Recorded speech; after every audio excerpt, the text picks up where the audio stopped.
നമസ്കാരം, JB ജംഗ്ഷനിലേക്ക് സ്വാഗതം.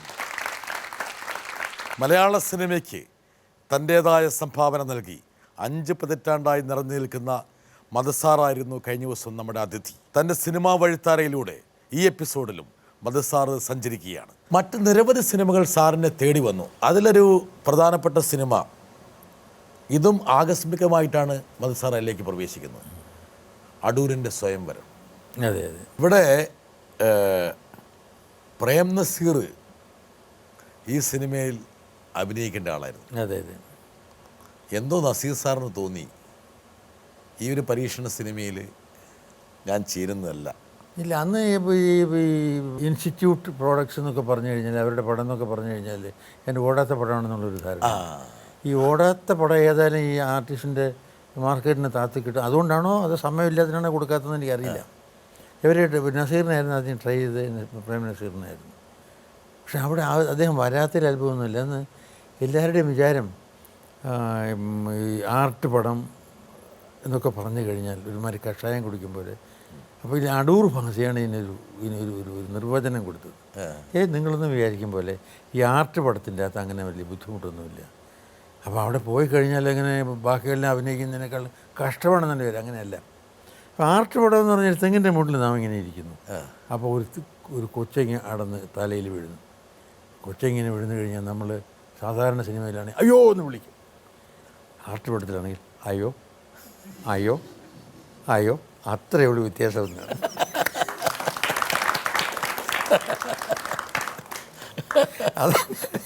അതൊക്കെ എക്സാജറേഷൻ, അങ്ങനെയൊന്നുമല്ല. ഞാൻ വളരെ എൻജോയ് ചെയ്ത് ഇത്. ഞാൻ ഐ ടോൾഡ് ഈ I still belong to the realistic school of act. അതിന് എനിക്ക് വളരെ സന്തോഷത്തോടെ ചെയ്യാൻ സാധിച്ച ഒരു ക്യാരക്ടറാണ്. ഞങ്ങളുടെ തലമുറ എത്തിയപ്പോൾ ആർട്ട് ഫിലിമിനെ കുറിച്ചുള്ള കളിയാക്കലെന്ന് വെച്ചാൽ ഒരാളെങ്കിലും നടക്കും, ക്യാമറ അയാളുടെ പുറകെ ഇങ്ങനെ ഒരു അരമണിക്കൂർ ആ നടപ്പിങ്ങനെ കൃത്യമായിട്ട് കിട്ടിയിരിക്കും. എന്തായാലും വളരെ ശ്രദ്ധിക്കപ്പെട്ടൊരു സിനിമ. ഒരുപക്ഷെ മധുസാറിൻ്റെ കരിയറിലെ അല്ലെങ്കിൽ സിനിമാ ജീവിതത്തിലെ ഒരു നാഴികക്കല്ലായിട്ട് സ്വയംവരം മാറി.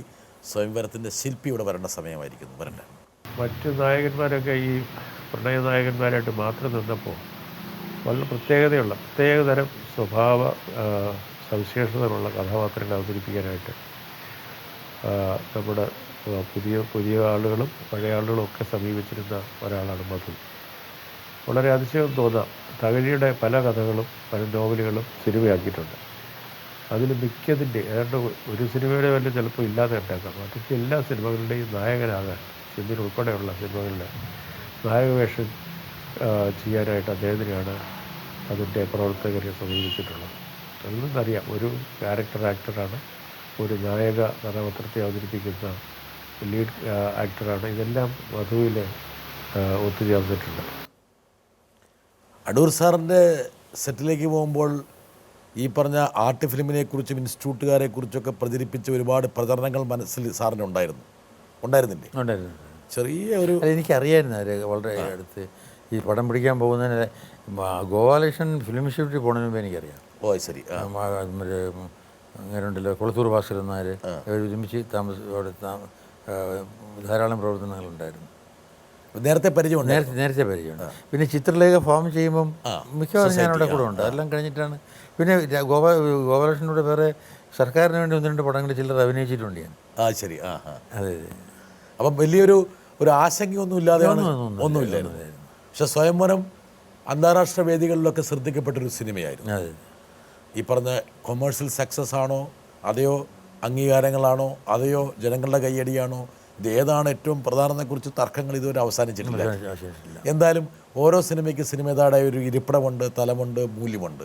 എന്തായാലും വ്യത്യസ്ത ധാരകളെ പ്രതിഫലിപ്പിക്കാനും അതിനെ പ്രതികരിക്കാനുള്ളൊരു ഭാഗ്യം മധുസാറിന് കിട്ടിയെന്ന് വേണം ഈ പറഞ്ഞ സ്വയംവരത്തിൽ മനസ്സിലാക്കാൻ. സാർ ഇവിടെ നിന്നില്ല, ഹിന്ദിയിലേക്കും കൂടെ ഒരു കാലെടുത്ത് വെച്ചു. കാണിച്ചു തരാം. സാത്തി ഹിന്ദുസ്ഥാനി. അമിതാവാണ് അങ്ങേറ്റം. ഈ മധുകർ എന്ന് പറഞ്ഞിട്ടുണ്ട്, ഹീസ് നോ മോർ. അയാളാണ് അമിതാവിൻ്റെ അടുത്ത് നിൽക്കുന്നത്. ഇത് ഷാനാസ്, പഴയ ഇത് നായികയെ ഇതിനകത്ത് കൈകൊണ്ട് തൊടുന്നുണ്ട്. അതെ അതെ. അതെ. ചെമ്മീലിന് മാത്രമേ കൈകൊണ്ട് തൊടാൻ പറ്റായിരുന്നുള്ളൂ. മെഹമൂദിൻ്റെ അനിയനാണ് ഇയാൾ, അൻവർ. മറ്റേ ജലാൽ ആഹേര മോളാണ്. മറ്റേത് ഉത്പലത്തെത്താണെങ്കിൽ ഏറ്റം. അതെ അതെ. ഓ, വലിയൊരു കൂട്ടുകെട്ടായിരുന്നു. വലിയ കൂട്ടുകെട്ടായിരുന്നു. ഈ ഒരു പടം, ഒരുപക്ഷെ ഈ ചിത്രം മധുസാറിൻ്റെ ജീവിതത്തിലെ വളരെ പ്രധാനപ്പെട്ട ഒരു അതിന് ഇപ്പോൾ ഉള്ള നന്ദി വേണമല്ലോ. ഇതിന് എന്നെ ചൂണ്ടിക്കാണിച്ചു കൊടുത്തത് രാമുകാരിയായിട്ടായിരുന്നു. ഓ, അത് ശരി. ഈ ചെമ്മനെല്ലാം കഴിഞ്ഞിട്ട് ബോംബെക്കാരെ സംബന്ധിച്ചിടത്തോളം അറിയാവുന്ന ഏക ഡയറക്ടർ രാമുകാരിയായിട്ടാണ്. അപ്പോൾ അബ്ബാസ് ഇങ്ങനെ പടം എടുക്കുമ്പോൾ ഈ ഇന്ത്യയിലെ ഓരോ തെക്കുന്നും വടക്കുന്നും പടിഞ്ഞാറുന്നും ഒക്കെ ഉള്ള ആർട്ടിസ്റ്റിനൊക്കെ കൂടെ ചേർത്തിട്ടെടുക്കണം ഒരു ആഗ്രഹം ഉണ്ടായി. അങ്ങനെ സൗത്തിൽ നിന്ന് കേരളത്തിൽ നിന്ന് ഒരാളിനെ വേണമെന്ന് ആവശ്യപ്പെട്ടത് രാമുകാരിയായിട്ടിൻ്റെ അടുത്താണ്. അപ്പോൾ കാര്യമായിട്ട് പറഞ്ഞു ഇങ്ങനെ ഉണ്ടല്ലോ, ഹിന്ദി അറിയാം, ഹിന്ദി പഠിച്ച ആളാണ്, മധുവിനെ പഠിച്ചാൽ മതി, മറ്റേ ചെമ്മീൻ്റെ ഹീറോ ആയിരുന്നു. അപ്പോൾ അബ്ബാസ് ഇവിടെ വന്നിട്ട് പിന്നെ എൻ്റെ വീട്ടിൽ വന്നു. അങ്ങനെ ആ ഒരു ചൂണ്ടിക്കൊടുത്തത് രാമുകാരിയായിട്ടായിരുന്നു. സാത് ഹിന്ദുസ്ഥാനി അമിതാഭ് ബച്ചനെ പിന്നീട് കണ്ടിട്ടുണ്ടോ? ഇല്ല, അവൻ ഇപ്പോഴും കണ്ടില്ല. മറ്റേ അവസാനം കണ്ടത് 100 വർഷം. 100 വർഷത്തെ. അവന് ബോംബെ പോകുമ്പോൾ പലപ്പോഴൊക്കെ കാണാറുണ്ട്, ഇടയ്ക്ക് ഫോണിൽ സംസാരിക്കാറുണ്ട്. ഓ, ശരി. പഴയ കാര്യങ്ങളൊക്കെ, ആ പഴയ സിനിമയുടെ സാത് ഹിന്ദുസ്ഥാനി അനുഭവങ്ങളൊക്കെ ഒരു പക്ഷേ നിങ്ങൾ അങ്ങനെ അതിരുന്ന് സംസാരിക്കത്തൊക്കെ ഉണ്ടോ മീറ്റിംഗ് ഉണ്ടായിട്ടില്ല. അയാൾ MP ആയിരുന്നപ്പോൾ ഒരിക്കൽ ഡൽഹി പോയപ്പോൾ കണ്ടിട്ടുണ്ടായിരുന്നു. അന്ന് MP ആയിരുന്നല്ലോ. അതെ, MP ആയിരുന്നു. അദ്ദേഹം അലഹബാദ് നിന്നോ? അതെ, MP ആയിരുന്നു. പക്ഷെ അത് ഒരു ദൗർഭാഗ്യത്തിൽ കലാശിച്ചു. പിന്നീട് രാഷ്ട്രീയം വിട്ടു. പിന്നീട് സിനിമയിൽ ഒരുപാട് പരാജയങ്ങൾ വന്നു. പിന്നീട് വീണ്ടും കുതിച്ചുയർന്നു. എനിക്ക് തോന്നുന്നു അമിതാഭിൻ്റെ ജീവിതം എന്ന് പറഞ്ഞാൽ അതുപോലെ കുത്തൊഴുക്കുള്ളൊരു ജീവിതം ഉണ്ടാവില്ല. തമിഴിലുള്ള ആൾക്കാർ പറയണമെന്ന് വെച്ചാൽ മധുസാർ ഭാഗ്യം ചെയ്ത ആളാണ്. റോള് ശിവാജി ഗണേശൻ ചെയ്യേണ്ടതായിരുന്നു. അപ്പോൾ അങ്ങനെ സുഖമില്ലാതെ അമേരിക്കയിൽ ട്രീറ്റ്മെൻറ്റിന് പോയി. അപ്പോൾ ഈ സീൻ അഭിനയിക്കാൻ ശിവാജി ഗണേശനെ പിന്നെ ഫിക്സ് ചെയ്യാൻ കാരണം എന്താണെന്ന് പറഞ്ഞാൽ രജനീകാന്തിനെ വേറെ ആരെങ്കിലും അടിച്ച ആളുകൾ സഹിക്കില്ല. തിയേറ്റർ ചിലപ്പോൾ കത്തിച്ച് കളഞ്ഞു അങ്ങയുടെ ഫാൻസ്. പിന്നെ എന്ത് ചെയ്യാന്ന് പറഞ്ഞപ്പോൾ ശിവാജിയാണ് അവിടുന്ന് പറഞ്ഞു, ഒരു പണി ചെയ്താൽ മതി, ഇങ്ങനെ മധുവിനെ വിളിച്ചാൽ മതി, ഈ സീനിയർ ആർട്ടിസ്റ്റ്, ആളുകൾക്കെല്ലാം അറിയാം, അതുകൊണ്ട് കുഴപ്പമൊന്നും പറ്റില്ല. രജനോട് ചോദിച്ചപ്പോൾ അങ്ങനെ പറഞ്ഞാൽ ശരിയാണെന്ന് പറഞ്ഞിട്ട് അങ്ങനെയാണ് ഇയാളെ അടിക്കാൻ യോഗ്യനായിട്ടൊരുത്തം വേണമല്ലോ. അങ്ങനെയാണ് അവരെന്നെ സമീപിക്കുന്നത്. അതിനുശേഷം കുറേ കാലം മധുസാർ തമിഴ്നാട്ടിലേക്ക് പോയില്ല എന്നൊരാൾ പറഞ്ഞു. തമിഴന്മാരെ പിടിച്ച് കത്തിക്കുത് പേടിച്ചിട്ട്. ഇല്ല അങ്ങനെ ഇത് കണ്ട ആൾക്കാരെന്ത് പറഞ്ഞു? പ്രതികരണങ്ങൾ നല്ല റിവ്യൂ, നല്ല പ്രതികരണങ്ങളാണ് വന്നത്. മധുസാറിന് രജനീകാന്തിനെ അടിക്കുമ്പം ഒരു പേടി ഉണ്ടായിരുന്നു ഉള്ളിൽ, പടച്ചോനെ ഇനിയില്ല. നമുക്ക് അങ്ങനെ അവിടെ നിന്നൊരു പ്രത്യേക ഒരു അവർ വിളിച്ചുകൊണ്ട് പോയി എന്നുള്ളതെല്ലാം ഒന്നും ഇങ്ങോട്ടൊന്നും എക്സ്പെക്റ്റ് ചെയ്തില്ലല്ലോ. ഇത് കഴിഞ്ഞിട്ടിങ്ങനെ അവർ ഒരു സ്വീകരിക്കണമെന്നൊന്നും ഉണ്ടായിരുന്നില്ലല്ലോ. അത് കാരണം ഒരു ഉത്കണ്ഠയൊന്നും ഉണ്ടായിരുന്നില്ല. അതിന് ശേഷം പലരും വിളിച്ചിട്ട് ഞാൻ പോയതുമില്ല. കാരണം നമ്മുടെ ബിസി ആയിപ്പോൾ പല രീതിയിലും ഡയറക്ടർ ആൻഡ് പ്രൊഡ്യൂസർ ആക്ടറെല്ലാം കൂടെ വന്നു കഴിഞ്ഞപ്പോൾ അതൊന്ന് പിന്നെ ഇവിടെയുള്ള ഞാൻ ഈ സിനിമയിൽ വന്നത് ലേറ്റായിട്ടാണ്. പിന്നെ ഹിന്ദിയിലോ അല്ലെങ്കിൽ തമിഴിലോ പോയിട്ട് ഒരു അവിടെ ചേക്കേറുക എന്ന് പറഞ്ഞു കഴിഞ്ഞാൽ ഈ ഹീറോ ആയിട്ട് അഭിനയിക്കാനുള്ള കാലം കഴിഞ്ഞു പോയി.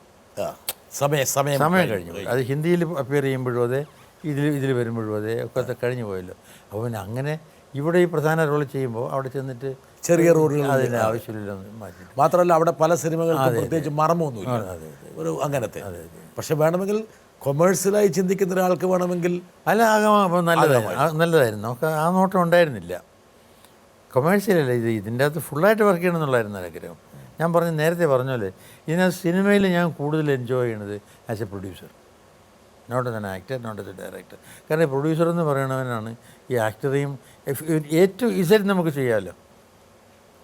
ഫ്രം സ്ക്രിപ്റ്റ് ടു സ്ക്രീൻ മാത്രമല്ല, ഈ അടുക്കള കാര്യം കൂടെ അതിൻ്റെ അന്വേഷിച്ചിട്ട് ബാക്കി കാര്യങ്ങളൊക്കെ അതിന് ചെയ്യേണ്ട ആളാണല്ലോ.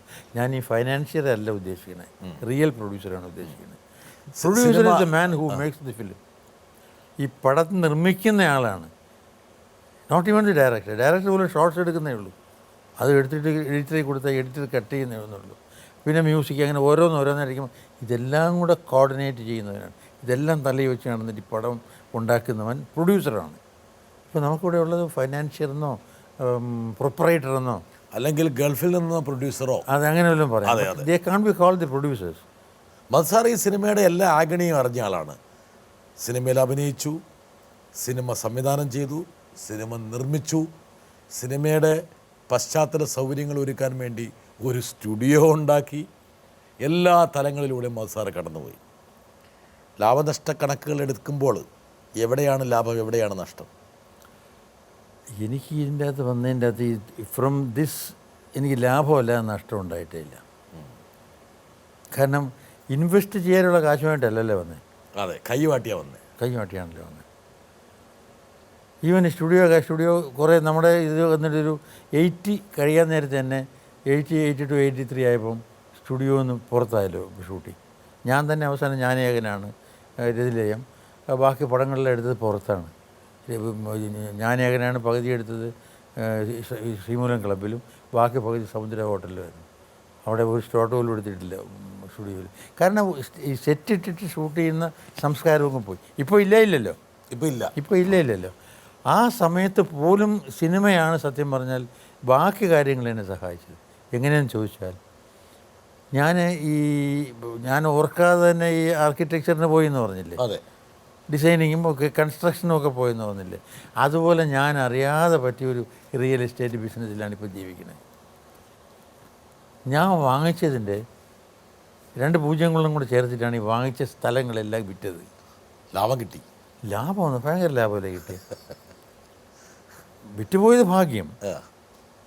ഉമാ സ്റ്റുഡിയോ തന്നെ ഞാൻ വാങ്ങിക്കുന്നത് സത്യം പറഞ്ഞാൽ 100 രൂപ സെൻറ്റിന് വാങ്ങിക്കുന്ന ഉമാ സ്റ്റുഡിയോ കുറച്ച് നാൾ കഴിഞ്ഞിട്ട് 2500 രൂപ വെച്ച് കൊടുക്കുന്നു. ഈ 2500 രൂപ വെച്ച് എന്നെ അന്ന് കാശിന് വേറെ ഈ കാശിൻ്റെ ആവശ്യം ഉണ്ടായിരുന്നില്ല. ആ കാശ് മുഴുവൻ കൊണ്ടും ഇതിവിടെ 3-ാം മൂട്ടിൽ കുറേ സ്ഥലം വാങ്ങിക്കണം. ആ സ്ഥലം ഞാൻ പിന്നെ വിൽക്കുന്നത് 55,000 റുപ്പീസിനാണ് ഈ 2500 രൂപയ്ക്ക് വാങ്ങിച്ചത്. ബാക്കി ക്യാഷ് ഉള്ളത് അഭിനയിച്ചതല്ല, പ്രൊഡ്യൂസ് ചെയ്തതല്ല, റിയൽ എസ്റ്റേറ്റിൽ നിന്ന് വന്നത്. ഈ പ്ലാൻ ചെയ്യാത്ത റിയൽ എസ്റ്റേറ്റ് ഉണ്ടല്ലോ, അതാണ് ഈ ക്യാഷ്. സാധാരണഗതിയിൽ സിനിമയിൽ നിന്ന് കിട്ടിയ പൈസ മുഴുവൻ സിനിമ നിർമ്മിച്ചു കഴിഞ്ഞാൽ കളഞ്ഞിട്ടേ ഉള്ളൂ. അതെ, പക്ഷെ സാറിന് അങ്ങനെ നഷ്ടം പറ്റിയില്ല. പിന്നെ പടം ഒരു 10-14 പടം പിടിച്ചാൽ 2 പടത്തിന് മാത്രമേ ഉള്ളൂ ചിലവാക്കിയ കാശ് കിട്ടാത്തത്. ബാക്കിയെല്ലാം ലാഭനഷ്ട കണക്കുകൾ നോക്കുമ്പോൾ സിനിമയോട് സ്നേഹം മാത്രമേ ഉള്ളൂ. മധുസാർ എന്നുള്ള വ്യക്തിയെ സൃഷ്ടിക്കുക മാത്രമല്ല, സാമ്പത്തികമായിട്ടുള്ള ഒരു സൗകര്യം ഒരുക്കി തന്ന സിനിമയാണ്. മലയാള സിനിമയ്ക്ക് അന്നത്തെ കാലത്ത് വലിയൊരു സൗകര്യമൊന്നും ഉണ്ടായിരുന്നില്ലെങ്കിൽ പോലും പക്ഷേ പല മുൻനിര നടന്മാരും പിന്നീട് വളരെ മോശപ്പെട്ട അവസ്ഥയിലേക്ക് പോയിട്ടുണ്ട്. അപ്പോൾ എനിക്ക് അപ്പോഴും അവസാനമായി ഇത് ചെയ്യാൻ നേരത്തൊക്കെ തന്നെ ഇതൊന്നും ഇല്ലാതായിരുന്നാലും പോലും വല്ലയിടത്തും പോയിട്ട് വല്ല ട്യൂട്ടോറിയൽ കോളേജിൽ പോയിട്ട് പഠിപ്പിക്കാമല്ലോ, അല്ലെങ്കിൽ ട്യൂഷൻ എടുക്കാമല്ലോ. MA ഹിന്ദിൻ്റെ ഒരു ബലം ഉണ്ട്, കയ്യിലുണ്ട്. ആ ഒരു അഹങ്കാരം മുഖത്തുണ്ട്. അതെ. അപ്പോൾ അതിനെക്കുറിച്ച് ചിന്തിച്ചിട്ടേ ഇല്ല. ഈ ഓൺട്രപ്രണർഷിപ്പ് ചിലപ്പോൾ ചില വേദനകൾ തരും. ഉമാ സ്റ്റുഡിയോയിൽ നിന്നൊരു പയ്യൻ വീട്ടിൽ നിന്ന പയ്യനെ കാണാതെ പോയിട്ട് മധുസാർ അവനെ തല്ലിക്കൊന്ന് കളഞ്ഞൊന്ന് ആൾക്കാർ പറഞ്ഞു കൊടുത്തു. ലാതിച്ചില്ലത് അവിടെ ഒരുത്തനുണ്ടായിരുന്നു, അവൻ്റെ ഒരു ഭയങ്കര ഒരു അലവലാതിയായിരുന്നു. ഇയാൾ വിചാരിച്ച് എന്താണെന്ന് പറഞ്ഞാൽ, ഇയാൾ എൻ്റെ അടുത്ത് വന്നിരുന്നും കൊണ്ട്, സാർ അവൻ്റെ അമ്മ വിചാരിക്കുന്നത് എന്താണെന്ന് പറഞ്ഞാൽ എന്തോ അപകടം പറ്റിയെന്നാണ്. അത് അവന് ഇങ്ങനെ ആളുകളെല്ലാം കൂടെ പറഞ്ഞിട്ട് അവരിങ്ങനെ സാർ അവനെ കൊന്നുകളഞ്ഞെന്നാണ് പറയുന്നത്. എന്നിട്ട് സാരമില്ല, നമുക്ക് നെഗോഷിയേറ്റ് ചെയ്യാം, എണീക്കണമെന്ന് പറഞ്ഞു. ഇറക്കി വിട്ടു. പോയി അവിടെ മുക്കിൽ വന്നിട്ട് കണ്ണമൂല മുക്കിൽ വന്ന് പറഞ്ഞു, ഇങ്ങനെയാണ് അവിടെ ഉള്ളതെല്ലാം വിശേഷിക്കുന്നത്, ഇങ്ങനെ കൊന്നു എന്നാണ് ആ പയ്യനെ. ഞങ്ങളെല്ലാവരും കൂടെ പുളിയറ കോണത്തിലുള്ളവരെല്ലാവരും കൂടെ ഇവിടെ വരാൻ പോവുകയാണ്, ഇതാണ് സത്യാഗ്രഹത്തിൽ ധർണ. ആ കടയിൽ നിന്ന് ചാടി കത്തി ഇതൊന്നും പാക്ക് വെട്ടുന്ന സാധനം എന്താണ് പച്ചത്തെറി വിളിച്ചിട്ട് ഇവിടെ എങ്ങനെ വന്ന് കാലിൻ്റെ മുട്ടടി പിടിക്കും. ഞങ്ങൾ വെട്ടിയെടുത്തോളേം കാല് ഒന്ന് വാ നീ. ഞാനന്ന് അവിടെ കോട്ടയത്ത് ഷൂട്ട് ചെയ്തുകൊണ്ട് ചെയ്യാം. സാറ് വിഷമിച്ചവല്ലാതെ ഇല്ല, ഞാൻ പറയാം, വിഷമിക്കേണ്ട ആവശ്യം വന്നില്ല, സമയം കിട്ടില്ല വിഷമിക്കാൻ. കേട്ടോ, സിനിമയിൽ തിരക്കായിപ്പോയി. അല്ല അതല്ല, ഇത് 7 ദിവസം ഉണ്ടായിരുന്നുള്ളൂ ഈ കണ്ടീഷൻ. ഇത് അപ്പോൾ അവരവിടെ നിന്ന് പോയി. അപ്പോൾ ഇവിടെ നമ്മുടെ അവിടെ ജോലി ചെയ്യുന്ന ആളുകളെല്ലാം വല്ലാതെ വിഷമിച്ചിരിക്കുന്നു. നമ്മൾ വിഷമിക്കേണ്ട, എനിക്ക് അവനെ അറിയാം, പാവമാണ് ചെറുക്കൻ. അവന് മീശബലം പിടിക്കാത്ത ചെറുക്കനാണ്. അവൻ എന്തോ ഒരു അഡ്വഞ്ചറിന് വേണ്ടി പോയതാണ് അവൻ. നിങ്ങളൊരു പണി ചെയ്താൽ മതി, അവിടെ ആ ഏരിയയിലുള്ള എഴുത്തുകളെല്ലാം കൊണ്ടു കൊടുക്കുന്ന പലവ്യഞ്ജന കടയിലാണ്, അവിടെ നോക്കിക്കൊണ്ട് ഇവൻ്റെ അമ്മയുടെ പേരിൽ എഴുത്ത് വരണുണ്ടോ നോക്കിക്കൊന്നു പറഞ്ഞു. ഞാൻ പറഞ്ഞ പോലെ 3-ാം ദിവസം എഴുത്ത് വന്നു. എഴുത്ത് നോക്കിയപ്പോൾ കല്ലായിൽ ചായക്കട നിൽക്കുകയാണ്. ഞാൻ അപ്പോൾ ഫോൺ ചെയ്ത് നമ്മുടെ PV ഗംഗാധരന്. PV ഗംഗാധരനെ പോലീസുമായിട്ട് അവിടെ പോയി. പോയപ്പോൾ ഇവൻ സിനിമ കാണാൻ പോയിരിക്കുക. അതാണ് ഇവൻ ഈ ഫ്രീഡവും സിനിമയും ഒക്കെയാണ് മനസ്സിൽ കിടന്നത്. അവിടെ അനൗൺസ് ചെയ്ത് സിനിമ തിയേറ്ററിൽ സിനിമ നിർത്തിയിട്ട് ഇവൻ തന്നെ വന്നു, ഞാനാണ് സാർ, ഇവൻ്റെ പേരും അനൗൺസ് ചെയ്തിട്ട് പറഞ്ഞപ്പോൾ ഇവൻ സിനിമ കണ്ടുകൊണ്ടെന്ന് പറയുന്നത് എന്താണ് സാർ. അപ്പോഴാണ് ഇവനെ അറിയണത്, ഇവനെ കൊന്നു തോന്നി ഇവിടെ കഥ നടക്കണമെന്ന്. ശരി. അപ്പോൾ പോലീസുകാർ അവനെ കൊണ്ടുവന്ന് പറ്റി. ഞാൻ കോട്ടയത്താണ്, ഞാൻ സ്ഥലത്തില്ല, നേരെ കണ്ണമ്മൂല കൊണ്ടുവന്നു. അപ്പോൾ അവളുടെ അമ്മ ഞാൻ അറിഞ്ഞില്ലെങ്കിൽ അപ്പം തന്നെ വരുമായിരുന്നില്ല, ഇങ്ങനെ ബഹളമാണെന്ന് പറഞ്ഞാൽ പോകില്ലായിരുന്നു. കൊച്ചുകിടക്കിനാണ്, ഒരു 13-14 വയസ്സായിട്ടില്ല, മീശ വിളിച്ചിട്ടില്ല. അവനെ ഒരാഴ്ച കഴിഞ്ഞപ്പോൾ അവനെ കിട്ടി. സത്യം പറഞ്ഞാൽ പത്രങ്ങളിൽ പോലും അവിടെ എനിക്ക് എന്നെക്കുറിച്ച് വലിയ ബഹുമാനം തോന്നിയ ഒരു സമയമാണത്. ഇപ്പം എന്നറിയാം, ഇവരെ ഇത് കരുണാകരൻ്റെ അടുത്ത് പോയി, ഇങ്ങനെ കൊലപാതകം നടന്നിരിക്കുകയാണ്, ക്രൈം ബ്രാഞ്ചിനെ കൊണ്ട് അന്വേഷിപ്പിക്കണമെന്ന് പറഞ്ഞു. അതൊന്നും എല്ലാം ചെയ്തോളാം എന്ന് പറഞ്ഞിട്ട് കരുണാകരനെ എന്നെ വിളിച്ചിട്ട് ഇങ്ങനെ കൊണ്ടു നടക്കണുണ്ടാവുമാർ, സൂക്ഷിക്കണം. പാലക്കാട്ട് ഒരു തന്നെ ഇങ്ങനെ ചത്തു എന്ന് പറഞ്ഞിട്ട് അയാളെ കൊന്നവനെ ശിക്ഷിച്ച് കഴിഞ്ഞ് കുറേ കഴിഞ്ഞപ്പം മാധവൻ തിരിച്ചു വന്നു. അങ്ങനെ സംഭവം പറഞ്ഞു, വളരെ സൂക്ഷിക്കണം. അത് ഞാനിങ്ങനെയൊക്കെ പറഞ്ഞിട്ടുണ്ട് എന്നങ്ങേര് പറഞ്ഞു. അത് കഴിഞ്ഞ് ഇവിടുത്തെ മഞ്ഞപ്പത്രക്കാരനില്ല, അവരടുത്ത് ഇതും കൊണ്ടുപോയിട്ട് അവർ എന്നെ ഫോൺ ചെയ്ത് പറയാണ്, സാർ ഇങ്ങനെ യവന്മാരിങ്ങനെ കൊലപാതകത്തിൻ്റെ കേസും പറഞ്ഞ് തനി നിർത്തി ഓഫീസിൽ തന്നെ വിളിച്ചു പറഞ്ഞു. സാധാരണ പത്രക്കാരെ അങ്ങനെ നമ്പാൻ പാടില്ലാത്തതാണ്. അവർ എന്നെ വിളിച്ച് പറയാണ്, സൂക്ഷിക്കണം, ഞങ്ങൾ ഇടില്ല, ഞങ്ങൾക്കറിയാം ഇത് ഫ്രോഡാണെന്ന്. ഒറ്റ മനുഷ്യനിട്ടിട്ടില്ല. ഇവൻ വന്നതിന് ശേഷമാണ് ഈ ന്യൂസൊക്കെ വരണത്. എന്തായാലും സാറിന് സമൂഹത്തിലുള്ളൊരു ഗുഡ് വില്ലാണത്. എന്താ കാരണത്താൽ ഇനിയിപ്പോൾ ഈ ഉള്ള സത്യം പറയാമല്ലോ, അവിടെയും it is A blessing in disguise. ഇല്ലെങ്കിൽ അവിടെ യൂണിയനെല്ലാം ഉണ്ടാക്കാൻ നിൽക്കുന്ന ഒരു കാലമായിരുന്നു. ഇന്നും ഉമ്മ സ്റ്റുഡിയോ ലോക്കൗട്ടായിട്ട് കിടന്നതിന് അവിടെ ഏഷ്യാനെറ്റും ഉണ്ടാവില്ല, പെൻബോളും ഉണ്ടാവില്ല, ഞാൻ അണ്ടർഗ്രൗണ്ട് പോയനെ. സാറ് വല്ല കാവ്യ കൊടുത്ത് വല്ല കാശിയിലൊക്കെ പോയിട്ട് ആ സ്ഥലം നശിച്ചു പോയേനെ. ഇപ്പോൾ ആ സ്ഥലം കാരണം ആ ഏരിയ മുഴുവൻ നന്നായി. അതെ, രണ്ട് വലിയ പ്രധാനപ്പെട്ട സ്ഥാപനം, പെൻബോളും ഏഷ്യാനെറ്റും. അതെ. എന്തായാലും മധുസാറ് ഭാഗ്യമുള്ളവരാണ്. ഇല്ലെന്ന് ഞാൻ പറയണില്ല, ഒരുപാട് ഭാഗ്യമുണ്ട്. എന്താ കാരണം എന്ന് വെച്ചാൽ ഇങ്ങനെയുള്ള വിവാദങ്ങളൊന്നും സാറിനെ സ്പർശിച്ചില്ല. സാധാരണ അല്പ പ്രശസ്തിയുള്ളവരെ ഒന്ന് ചെറുതായിട്ട് ഞോണ്ടുക എന്നുള്ളത് പത്രക്കാരുടെ ഒരു കുസൃതിയാണ്. ആരും ചെയ്തില്ല. Really I am thankful to എന്ന് പറഞ്ഞാൽ ഇത്രയും സ്നേഹം സത്യത്തിൽ പ്രതീക്ഷയില്ല. കൈ കിട്ടിയതല്ലേ. ഇയാളൊരു 10,000 റുപ്പീസ് അയാളെ കൈ കൊടുത്തിരുന്ന ഇടപെടുന്നത് ഇവൻ. എന്നിട്ട് പോയിട്ട് ഇവൻ ഇങ്ങനെയാണ്, അയാളിങ്ങനെയെല്ലാം പറഞ്ഞ് നിങ്ങൾക്ക് ഇത്ര കാശ് വാങ്ങിച്ചു തരാമെന്ന് പറഞ്ഞിട്ട് അവിടെ നിന്ന് ആടിനെ അവിടെ നിന്ന് 2 വാഴക്കൊലയെല്ലാം കൂടെ വെട്ടിക്കൊടുത്തിട്ട് എൻ്റെ അമ്മയുടെ ഈ ചെറുക്കൻ്റെ അത് വെട്ടി കൊടുത്ത് ആ കാശ് കൊണ്ടാണ് നോട്ടീസ് അടിച്ച് വിതരണം ചെയ്ത്. ഇതിൽ ഏറ്റവും വലിയ സങ്കടം എന്തെന്നറിയാം, അവിടെ അന്ന് ഇത് പഞ്ചായത്ത് റോഡാണ്. ഞാൻ അന്ന് നഹ മിനിസ്റ്ററായിരുന്നു, അദ്ദേഹത്തിൻ്റെ പുറകെയാണെന്ന് എനിക്ക് അബൂബക്കർ അതിൻ്റെ ഇടയ്ക്ക് വന്നിട്ട് കുറച്ച് നാൾ അതിൻ്റെ ചാർജ് എടുത്തപ്പോൾ അങ്ങേരെ കൊണ്ട് വല്ല വിധം ഇതിനെ PWD കൊണ്ട് എടുപ്പിച്ചു. അങ്ങനെ PWD റോഡാക്കി. ഇത് കഴിഞ്ഞ് കുറുപ്പിയേട്ടന് മിനിസ്റ്ററായാലും ട്രാൻസ്പോർട്ട് മിനിസ്റ്ററായി അങ്ങേരെ പുറകെ നടന്നിട്ട് ബസ് വരുത്തി. പുളിയറക്കോടം ബസ് വന്നത് അങ്ങനെയാണ്. അങ്ങനെ PWD റോഡാക്കിയതും ബസ് വരുത്തിയതും നമ്മുടെ കാറിൻ്റെ ടയർ തേഞ്ഞിട്ടാണ്. ഈ കാറിൻ്റെ പുറകെ ഇവൻ കൊണ്ടുപോയി ഒട്ടിച്ചു. ഘാതകൻ മധുവിനെ അറസ്റ്റ് ചെയ്യുക, പോസ്റ്റ് ഒട്ടിച്ചു. പക്ഷേ പോസ്റ്റ് ഒട്ടിച്ച് റെപ്യൂട്ടേഷൻ ഓഫീസ് ചെറുക്കഞ്ഞ് വന്നു. ഈ പോസ്റ്റർ സാറ് കാണുന്നില്ല? ഞാൻ കണ്ടില്ല, അവിടെ കണ്ടവർ പറഞ്ഞു. ഞാൻ ഇത്തവണ പോയപ്പോൾ ഈ പത്മശ്രീ കിട്ടിയപ്പോൾ അവരെന്നെ വിളിച്ചവിടെ ആദരിക്കാൻ വിളിച്ചു. ഞാൻ പറഞ്ഞു പത്മശ്രീക്ക് മുമ്പേ തന്നെ എനിക്ക് നല്ലൊരു ടൈറ്റിൽ കിട്ടിയിട്ടുണ്ട്, അതെനിക്ക് കിട്ടിയത് ഈ പുള്ളിയുടെ കൊണ്ട് നിന്നാണ്, ഘാതകൻ മധു. പിന്നീട് ഈ വിദ്വാനെ എവിടെയെങ്കിലും വെച്ച് കണ്ടോ? ഈ വിദ്വാനെ എവിടെയെങ്കിലും വെച്ച് കണ്ടോ? ഞാൻ കണ്ടില്ല. അവനോട് എൻ്റെ മുമ്പ് വരുവായിട്ട് പിന്നെ ഞാനങ്ങോട്ട് അധികം പോയതുമില്ലല്ലോ. ഞാനവിടെ പോയിട്ട് പിന്നെ അവിടെ റബ്ബറൊക്കെ വെച്ചു. ഇത് സംഭവിച്ചത് 83-ലാണ്. പിന്നെ ഞാൻ അത് വിൽക്കുന്നത് 93-ലാണ്. പുളിയറക്കോടത്തോട് താങ്കൾ വിട പറഞ്ഞു. പക്ഷേ പുളിയറക്കോടത്തിൻ്റെ വികസന കുതിപ്പിൽ ഒരു പക്ഷേ വഴിവെച്ചത് താങ്കൾ മാത്രമാണ്. അതെ, ഒന്നുമില്ല, അവിടെ പാലമില്ലായിരുന്നു. ഇതൊക്കെ ഇതിൻ്റെ പുറകെ നടന്നിട്ട് സംഭവിച്ചു കഴിഞ്ഞിട്ട് നമുക്ക് കിട്ടിയതാണ്. പക്ഷെ കിട്ടിയത് ഇതാണെങ്കിലും ഉള്ള സത്യം പറയാമല്ലോ, ഇതൊക്കെ ആണെങ്കിലും ഞാൻ രക്ഷപ്പെടുകയാണ് ചെയ്തത്. സ്ഥലം. മസാല സിനിമയിലേക്ക് തിരിച്ചു വരുമ്പോൾ ഈ സിനിമയിൽ കോമ്പിനേഷനുകളുടെ കാലഘട്ടമായിരുന്നു ആ കാലഘട്ടം. എന്താ കാരണം വെച്ചാൽ ഓരോ ജോഡി മധു ശ്രീവിദ്യ, അങ്ങനെ ആൾക്കാരന്ന് മധു ശ്രീവിദ്യ കോമ്പിനേഷനെ കുറിച്ച് സംസാരിച്ചു തുടങ്ങി. ഒരുപാട് സിനിമകൾ നിങ്ങൾ ഒരുമിച്ച് അഭിനയിച്ചു. മാത്രമല്ല പിൽക്കാലത്ത് സാറിൻ്റെ വയസ്സായ വേഷങ്ങളും ശ്രീവിദ്യയുടെ കൂടെ. വിദ്യാമയും നമ്മുടെ കൂടെ ഇല്ല.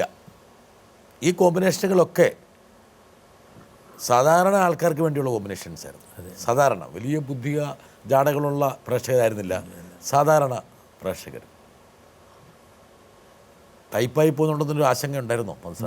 ടൈപ്പായി പോകുന്നുള്ളൊരു ആശങ്ക ഉണ്ടായോ? ഇല്ല, ടൈപ്പായാലും എല്ലാത്തിലും ഡിഫറെൻറ്റ് ക്യാരക്ടേഴ്സ് ആയിരുന്നു മിക്കവാറുള്ളതിലെല്ലാം. ഇപ്പോൾ ഒരു ഒരു ഒരു ഒരു ജോഡി എന്ന് പറയുമ്പോൾ പ്രേം നസീറിനെയും ശ്രീലയും കൂടെ പറയും.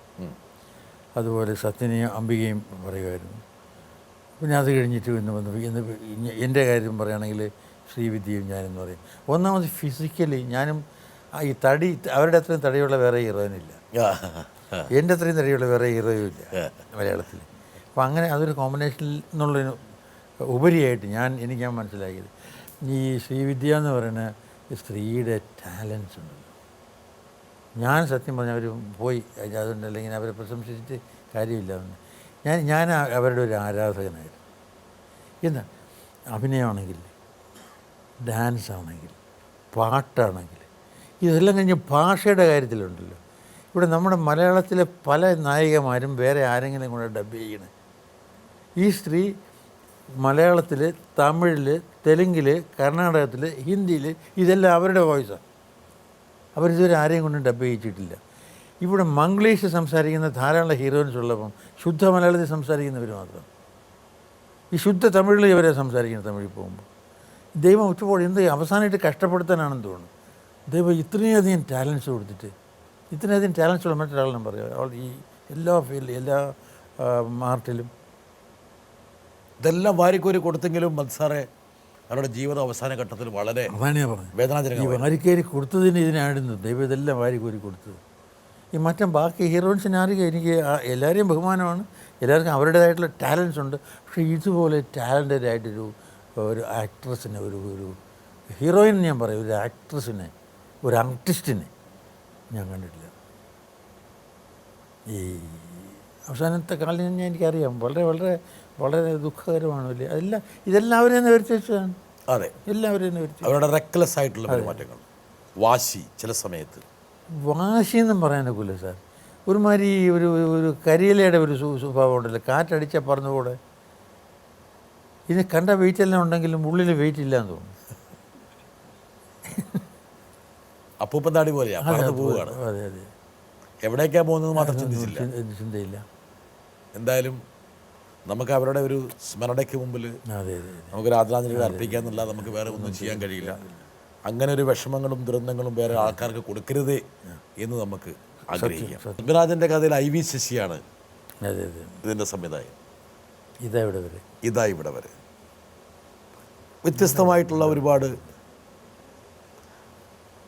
ശശി സാർ നമ്മളോട് സംസാരിച്ചിട്ടുണ്ട്. ഞാനിങ്ങനെ സുഖമില്ലാണ്ട് അടുത്ത ഈ സോഫയിൽ ഇങ്ങനെ കിടക്കുകയായിരുന്നു. പെട്ടെന്ന് മഹസാറ് ഡോർബെല്ല് കേട്ട് സീമ പോയി കുട്ടി കൊടുന്നു. മഹസാറായിരുന്നു. ഞാൻ പെട്ടെന്ന് എണീറ്റിരുന്നു. എണീക്കണ്ട ഇരിക്കും എന്ന് പറഞ്ഞു. എൻ്റെ അടുത്ത് തന്നെ വന്നിരുന്നിട്ട് എങ്ങനെയുണ്ട് സുഖമുണ്ട? ഞാൻ ചോദിച്ചു, എന്താ സാർ ഇതിലെ ഈ വഴിക്ക്? അല്ല, എൻ്റെ ഒരു എനിക്ക് വേണ്ടപ്പെട്ട ഒരാൾക്ക് അസുഖം തന്നെ ഈ വഴിക്ക് പോവുകയായിരുന്നു. അപ്പോഴാണ് ശശിയുടെ കൂടിയാണല്ലോ എന്ന് പറഞ്ഞു, ഒന്ന് കയറാൻ വന്നതാണ് എന്ന് പറഞ്ഞ് ഞങ്ങളിങ്ങനെ ചായയെല്ലാം കുടിച്ച് കുറേ പല കാര്യങ്ങളും സംസാരിച്ചുകൊണ്ടിരുന്നു. അങ്ങനെ ഇതെല്ലാം സംസാരിച്ച് കഴിഞ്ഞ് ശരി ഞാൻ ഇറങ്ങട്ടെ എന്ന് പറഞ്ഞു പോകുമ്പോൾ സീമ കൂടെ പോയി. ഗേറ്റ് വരയ്ക്ക് പോയപ്പോൾ സീമയോട് പറഞ്ഞു, ഞാനിവിടെ വരുമ്പം ശശി തീരെ അവശരായിട്ട് സീരിയസ് ആയിട്ട് കിടക്കുന്നതാണ്, ഒരു മുഖത്തോ അങ്ങനെ ഒരു കൺസെപ്റ്റിലാണ് വന്നത്. അങ്ങനെയാണ് ഞാൻ അറിഞ്ഞ വിവരം. അപ്പം ഇതൊക്കെ അങ്ങനെ ഇത്രയും എണീറ്റിരിക്കുന്നു സംസാരിക്കുന്നത് കണ്ടപ്പോൾ എനിക്ക് ഭയങ്കര സന്തോഷം വന്നു. അതുകൊണ്ടാണ് ഇത്രയും ഇരുന്നത്. അപ്പം അന്വേഷിച്ചപ്പം ഞാൻ വേറെ ആരും കാണാൻ വന്നല്ല, ശശിയെ കാണാൻ തന്നെ വന്നതാണ്. അതാണ് മസാർ. അത്രയും മനുഷ്യത്വവും സ്നേഹവും നന്മയുള്ളൊരു മനുഷ്യനാണ്. എൻ്റെ ജീവിതത്തിൽ ഒരിക്കലും മറക്കാറാകാത്ത വ്യക്തികളിൽ ഒരാളാണ് അദ്ദേഹം. എൻ്റെ അടുത്ത് ആരോ പറഞ്ഞു ഇങ്ങനെ സുഖമില്ലാതെ അവശനായി വലിയ കഷ്ടസ്ഥിതിയിലാണെന്ന് പറയുമ്പോൾ ഞാൻ നേരെ ഓടിപ്പോയത്. അപ്പോൾ അവിടെ ചെല്ലുമ്പോൾ പറഞ്ഞ സത്യമാണ്. ഐ വാസ് വെരി ഹാപ്പി എന്ന് പറഞ്ഞാൽ ഭയങ്കര സന്തോഷത്തോടുകൂടി ഞാൻ തിരിച്ചു വന്നത്. അച്ഛൻ്റെ പല സ്വഭാവം മധുസാറിന് കിട്ടിയിട്ടുണ്ട്. ബനാറസിലും ഡൽഹിയിലൊക്കെ കാണാൻ വന്നപ്പോൾ വേറെ പരിപാടിക്ക് വന്നതാണെന്ന് പറഞ്ഞ അതേ സ്വഭാവം IV ശശിനെ കാണാൻ പോയതാണ്, പക്ഷേങ്കിലും ഞാൻ വേറൊരു വഴിക്ക് വന്നപ്പോൾ വന്നതാണ്. അതായത് അദ്ദേഹം ഒരു രോഗിയാണെന്ന് ധാരണ അദ്ദേഹത്തിന് കൊടുക്കാതിരിക്കാൻ വേണ്ടിയാണ്. എന്തായാലും കഴിഞ്ഞ ഇടയ്ക്ക് അദ്ദേഹത്തോട് ഞാൻ സംസാരിച്ചിരുന്നു വേറൊരു കാര്യത്തിൽ. അപ്പോൾ അദ്ദേഹം പൂർവാധികം ശക്തിയോടെ മലയാള സിനിമയിലേക്ക് തിരിച്ചു വരാനുള്ള തയ്യാറെടുപ്പിലാണ്. വരട്ടെ, ഇത്രയും അനുഭവ സമ്പത്തുള്ള ഒരുപാട് ആൾക്കാരുടെ സാന്നിധ്യം മലയാള സിനിമ ഇന്ന് ആഗ്രഹിക്കുന്നുണ്ട്. സിനിമയിൽ ഇത്രയും അധികം വർക്ക് ചെയ്തിട്ടുള്ള ആരുമില്ല ശശിയെ പോലെ. ഈ ഷൂട്ടിങ്ങിന് പോയി കഴിഞ്ഞാൽ ഇരിക്കില്ല. രാത്രി എത്ര ഇരുട്ടി കഴിഞ്ഞാലും പാക്കപ്പ് ആവണത് ഉച്ചയ്ക്ക് ഊണ് കഴിയാൻ നേരത്തെ എവിടെയെങ്കിലും ഇരുന്ന് കഴിക്കുന്നതല്ലാതെ ഒരു ഷോട്ട് ഒരു തൃപ്തിയായില്ലെങ്കിൽ എത്ര വലിയ ക്യാമറാമാനാണെങ്കിലും ക്യാമറമാൻ്റെ നിന്ന് ക്യാമറ വാങ്ങിച്ച് ഷൂട്ട് ചെയ്യും. ഒരു ഉള്ളിൽ നിന്നിങ്ങനെ വരുന്ന ഷോട്ട്സാണ് ഇല്ല. എത്രയോ സിനിമകൾ മലയാളത്തിൻ്റെ സ്കോപ്പിനെ ഒന്ന് അതെ വലിയ സ്ക്രീനിലേക്ക് കൊണ്ടുവന്നു. ശ്രീ IV ശശിയെക്കുറിച്ച് പറയുമ്പോൾ ഇവരെ കൂടി കൊണ്ടുപോകുന്നില്ലെങ്കിൽ അതിനകത്തൊരു പൂർണ്ണത ഉണ്ടാവില്ല. സാറിനെ കുറിച്ച് എന്താ പറയുക? എന്തായാലും മധുസാറ് കാരണമാണ് ഈ 78 80 വരെ എല്ലാം ഒരു സോങ്ങും ഒരു സീനും ഒക്കെ അങ്ങനെ ഒരു കളിയായിട്ട് പോയിക്കൊണ്ടിരുന്നു. പക്ഷെ അർച്ചന ടീച്ചർ എന്ന് പറഞ്ഞ ഒരു ഇതിൽ വന്നിട്ടാണ് എനിക്ക് നല്ലൊരു കഥാപാത്രം കിട്ടി. മധുസാറിന് ചെയ്യാൻ പറ്റും, സിമിക്ക് ചെയ്യാൻ പറ്റും എന്ന് പറഞ്ഞ് തന്ന് എന്നെ അതിന് ശേഷമാണ് ഞാൻ ഒരുപാട് നല്ല കഥാപാത്രങ്ങൾ ഒരുപാട് ചെയ്യാൻ തുടങ്ങിയത്. അതിന് ഒരുപാട് നന്ദിയുണ്ട്. മധുസാർ നന്നായിരിക്കണം. വളരെ ഇഷ്ടമായ ഒരു പേഴ്സണാണ്. വളരെ ഇഷ്ടമാണ് എനിക്ക് മധുസാറിനെ. അത് മധുസാറിനറിയാം. നന്നായിരിക്കണം. അത് എനിക്ക് പറയാൻ ഒക്കുന്നില്ല. നന്ദി.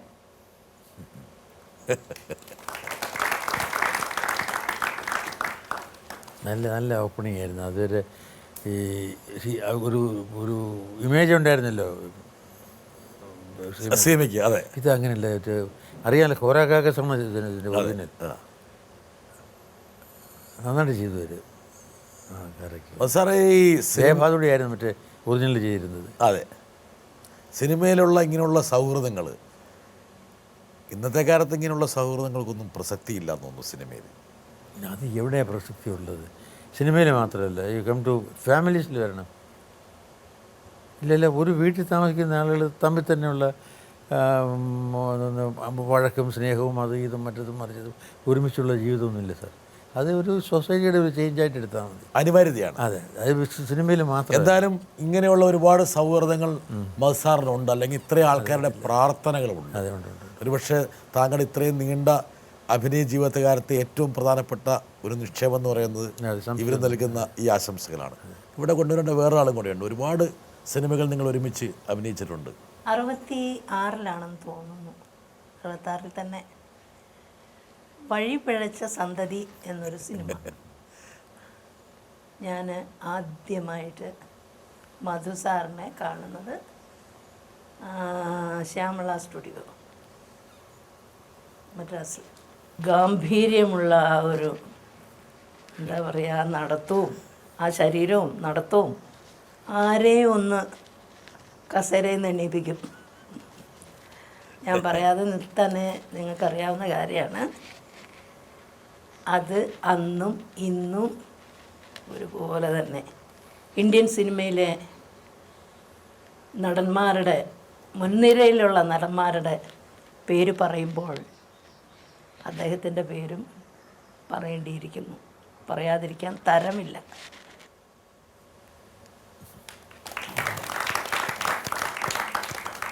ഈ പഴയ സിനിമകളൊക്കെ കാണുമ്പോൾ ഇവരെയൊക്കെ ഇടയ്ക്ക് ഒന്ന് വിളിക്കാൻ തോന്നുന്നു മധു സാറിന്? ഇവരെ കൂടെ കാണാറുണ്ട്.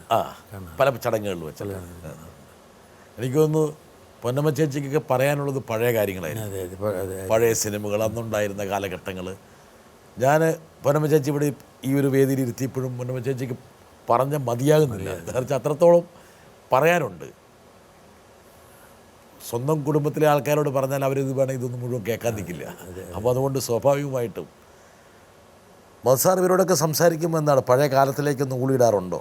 ഇല്ല ഇല്ല. ഇല്ല ഇല്ല ഇല്ല അത്ര അങ്ങനെയൊന്നും അങ്ങനെയൊന്നും വെറുതെ സംസാരിക്കാറില്ല ഞാൻ. ഒന്ന് ഇവരുടെ അടുത്തെല്ലാം എന്താ പറയുക ഒരു ഒരു ഒരു ഭയങ്കര സ്നേഹവും ഇതൊക്കെയാണ്. എന്നെ വെറുതെ സംസാരിച്ച് കളയാറില്ല. സംസാരിച്ച് കളയേണ്ടതല്ല അതെ, സ്നേഹം. സംസാരിച്ച് കളയേണ്ടതല്ല. ഈ പൊന്നമ്മയുടെ കാര്യം പറയുകയാണെങ്കിൽ ഒരു പ്രത്യേക ഒന്നാലോചിച്ച് കൂടെ ഒരു ഭാര്യയായിട്ടും അമ്മയായിട്ടും അഭിനയിച്ചിട്ടുണ്ട്. എൻ്റെ അമ്മയായിട്ടും അഭിനയിച്ചിട്ടുണ്ട്, എൻ്റെ ഭാര്യയായിട്ടും അഭിനയിച്ചിട്ടുണ്ട്. വൈവിധ്യമാർന്ന ഒരുപാട് വേഷങ്ങൾ. മത്സരം ഈ പറഞ്ഞ താരങ്ങൾ സൃഷ്ടിക്കപ്പെടുന്നു, താരങ്ങൾ ഒരുപക്ഷെ സ്വയം സൃഷ്ടിക്കുന്നു, താരങ്ങൾ ഫാനുകളെ സൃഷ്ടിക്കുന്നു, ഫാനുകൾ വലിയ പ്രശ്നങ്ങളുണ്ടാക്കുന്നു. അങ്ങനെ ഒരു കാലഘട്ടം ഉണ്ട് മലയാള സിനിമയ്ക്ക്. ഉണ്ട് ഉണ്ട്.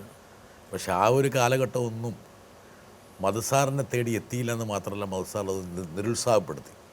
ഞാൻ വളരെ വളരെ സീരിയസ് ആയിട്ട് നിരുത്സാഹപ്പെടുത്തിയിട്ടുണ്ട്. കാരണം എനിക്ക് അതിലൊരു വലിയൊരു തോന്നിയിട്ടില്ല. കാരണം ഞാനും പലരുടെയും അന്നത്തെ പല ആർട്ടിസ്റ്റിൻ്റെയും ഫാൻ ആയിരുന്നല്ലോ.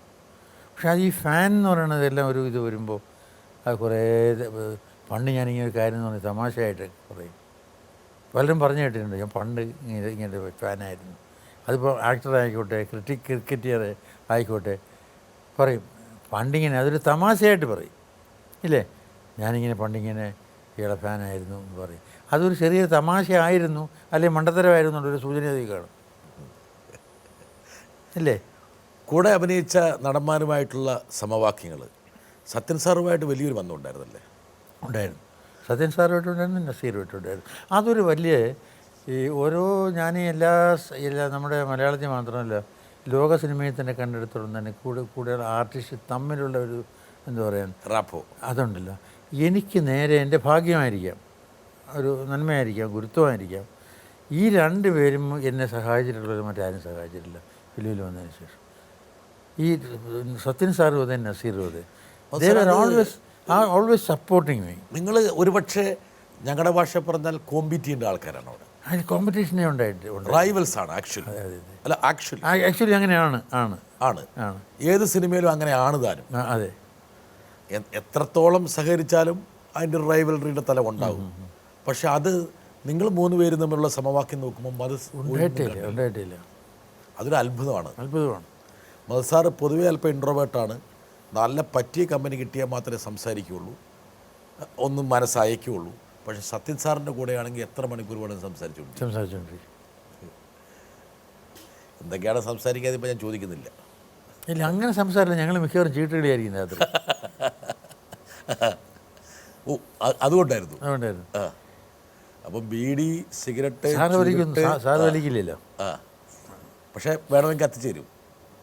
ഇല്ല, അങ്ങനെ വലിക്കാറില്ലായിരുന്നു. ഞാൻ റൂമിലിരുന്നിട്ട് ആരുടെയെങ്കിലും റൂമിൽ ഇരുന്നിട്ട് സാറിൻ്റെ റൂമിൽ ആയിരിക്കും കളിക്കുക. ചീട്ടുകളി റമ്മിയായിരുന്നു.